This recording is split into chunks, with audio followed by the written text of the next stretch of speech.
बदल लिया और नामकरण संस्कार होने के लिए जैसे ही चला तो गणेश गौरी कलश का आदि का पूजन हुआ। गर्गाचार्य जी महाराज यशोदा मैया की तरफ हाथ करके कहने लगे, अयम ही रोहिणी पुत्रो रमयम सुरदो गुणी आख्यास्यते राम इति बलाधिक्यात् बलम विदु। कहते हैं अयम ही रोहिणी पुत्र, ये रोहिणी का बालक है। और जैसे ही ये कहा तो रोहिणी और यशोदा विचार करती पंडित ज्ञानी है? ये कैसे जान गए कि इनका बालक है? ज्ञानी पंडित है। हाँ, अयम ही रोहिणी पुत्रो रमयम सुरदो गुणी, सबके हृदय में रमण करेगा, इसीलिए इसका नाम राम होगा। आख्यासते राम इति बलाधिक्यात् बलम विदु, बल अधिक होने के कारण इसके नाम के पहले बल लग जाएगा और ये बलराम कहलाएगा। बोलो बलराम जी महाराज की। इनका नाम संकर्षण भी होगा, इनका नाम हलधर भी होगा। पंडित जी ने नामकरण संस्कार करना शुरू कर दिया। आज के समय में नाम पहले अपने आप रख लेते हैं, शादी होती नहीं, नामकरण संस्कार पहले हो जाता है। एक कहानी में सत्य घटना बता रहा हूं कि दो पढ़े लिखे लोग मतलब एक बिटिया है जो डॉक्टर है, एक लड़का है जो इंजीनियर है। दोनों का विवाह तय हो गया। विवाह के पहले ही दोनों आपस में वार्तालाप करने लगे और बातें भी कर रहे हैं। महाराज बिटिया ने क्या किया कि एक पेंटिंग बनाई है, दो में एक स्त्री और पुरुष की पेंटिंग बना दिया, बीच में एक बालक की भी पेंटिंग बना दिया। हाँ, बालक की भी पेंटिंग बना दिया और उसका नाम भी रख दिया। शादी हुई नहीं है, नाम पहले ही रख दिया। नाम कैसे रख दिया? आजकल के नाम कैसे रखे जा रहे हैं? एक अक्षर दो अक्षर माता के नाम से ले लिया, एक अक्षर दो अक्षर पिता के नाम से ले लिया, नामकरण संस्कार हो गया। पढ़े लिखे लोग। अब भैया दोनों का विवाह हो गया, डॉक्टर का और इंजीनियर का विवाह हो करके जैसे ही बिटिया ससुराल में पहुंचती है, दूसरे दिन प्रातःकाल दोनों आपस में बात करते हैं। कहते हैं अगर मेरे यहां बेटा जन्म लेकर के आया तो लड़का कहता है मैं अपने बेटे को इंजीनियर बनाऊंगा, और बिटिया कहती मेरे यहां बेटा जो जन्म लेकर के आएगा उसको मैं डॉक्टर बनाऊंगी। तो लड़का कहता है अरे तुम कैसे डॉक्टर बनाओगी, मैं उसे इंजीनियर बनाऊंगा, मेरा बेटा होगा।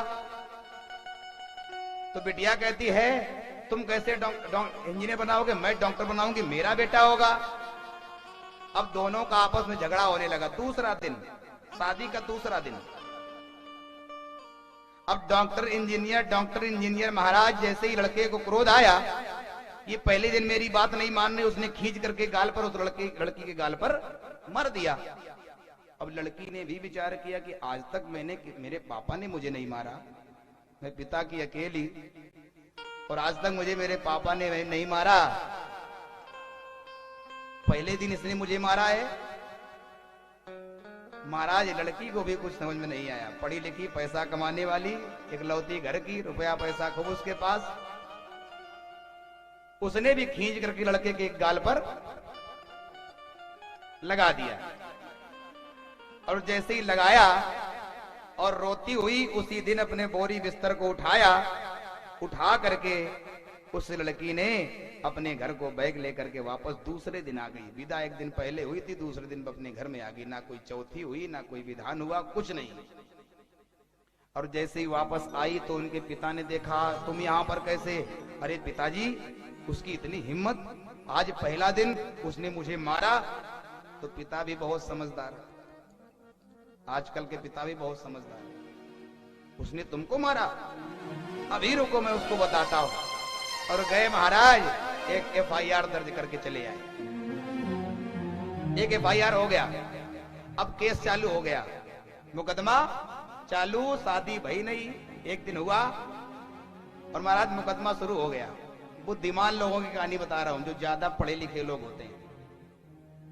कहां पर कितना सोच लेते हैं, जो सत्संग ऐसा नहीं करते हैं, भगवान की कथा में सत्संग में नहीं जाते हैं, अच्छे लोगों की संगत नहीं पाते हैं, उनकी जीवन की कहानी बता रहा हूं। केस चालू हो गया, सालों केस चलता रहा। 8-10 साल बाद जब दोनों की पेशी हुई उस कोर्ट में, तो एक तरफ लड़की है और एक तरफ लड़का है। जज साहब ने पूछा, बोले बताओ तुम्हारी समस्या क्या है? लड़के ने कहा कि जज साहब केवल छोटी सी बात है, इसी पर लेकर के केस चल रहा है। बोले क्या बात है? बोले बात यह है कि मैं ये चाहता हूं कि मेरा बेटा, मैंने ये कहा कि मेरा बेटा, मैं अपने बेटे को इंजीनियर बनाऊंगा, इतनी सी बात है, और ये कहती हैं कि मैं उसको डॉक्टर बनाऊंगी। ऐसे कैसे हो सकता है? तो जज साहब कहते ना तुम इनको इंजीनियर बनाओगे ना तुम डॉक्टर बनाओगे, बेटे को बुलाओ, वो जो बनना चाहेगा उस वही बनाया जाएगा। तो किसी ने खड़े होकर कह दिया बेटा तो वे पैदा ही नहीं हुआ है। कोर्ट कचहरी थाना अदालत सब कुछ हो गया है महाराज। बुद्धिमान लोग,